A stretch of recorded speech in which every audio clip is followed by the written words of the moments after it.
ఆ రెండు పెద్ద మద్ది చెట్లు, పెద్ద మద్ది చెట్లు, అలాంటి చెట్లు కూడా వేళ్లతో సహా ఇలా పెకలించబడి ఊడిపోయి బయటికి ఇలా పడిపోయినాయి. ఆ రెండు చెట్లలోంచి కాంతితో తమ అందంతో దిక్కులన్నిటినీ ప్రకాశింపజేస్తూ ఇద్దరు బయటకు వచ్చారు. అగ్నుల్లాగా ధగధగా మెరిసిపోతున్నారు ఇద్దరు. వాళ్ళు వచ్చినట్లుగానే నువ్వు అఖిల లోకనాథుడివయ్యా అని ముందన్నారు. రెండు చేతులు జోడించి మా ఇద్దరికి నీ దర్శనం అనేది ఆ దేవర్షి నారద మహర్షి గారి యొక్క అనుగ్రహం వలన కలిగిందయ్యా. ఆ నోరు నీ గుణాలను మళ్ళీ మళ్ళీ చెప్తూ ఉండటంలోనే నిలబడిపోయేటట్లుగా ఉండాలి. నీ కథలను వినటంతోనే మా చెవులు మొత్తం నిండిపోవాలి. మా రెండు చేతులు నీకు ఏదో సేవలు చేసుకోవటానికే వినియోగించుకునే ప్రయత్నం మేము చేసుకుంటాము. మా మనస్సు నీ పాదాలను స్మరించుకోవటంతోనే నిరంతరం ఉండేటట్లుగా మేము ప్రయత్నం చేసుకుంటాము.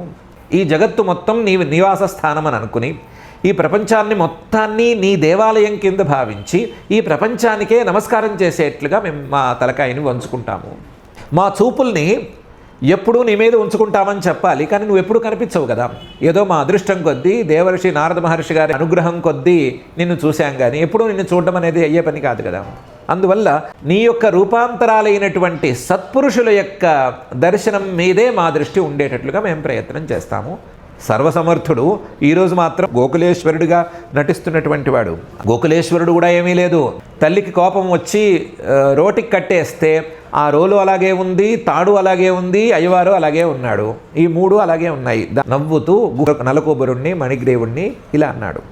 శాపం పెట్టాడు అని నారద మహర్షి గారి మీద కోపం పెట్టుకోవద్దు. మనిషి తాలూకు కళ్ళకి ఒకవేళ కనుక సూర్యుడి యొక్క అనుగ్రహం కలిగిందా అప్పుడు చీకట్లు అనేవి ఉండవు కదా.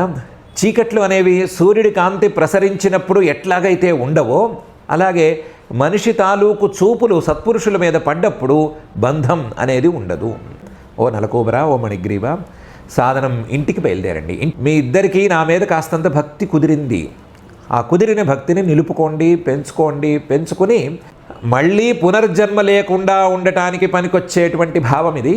అలా పనికొచ్చేటువంటి భావాన్ని పెంచుకుని పునర్జన్మ లేకుండా చేసుకోండి.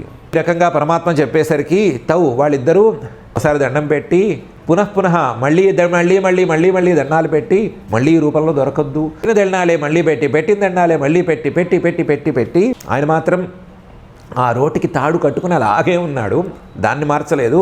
నీ సంసార బంధాలు మాత్రం పోగొడతాను అని మాటిస్తున్నాడు. అలాంటి వాడిని ఆమె అయ్యా బయలుదేరుతాము అని చెప్పి ఒప్పించి ఉత్తర దిక్కుగా బయలుదేరి తమ నగరం అలకాపురి అక్కడ ఉంటుంది కాబట్టి అక్కడికి బయలుదేరి వెళ్ళిపోయారు.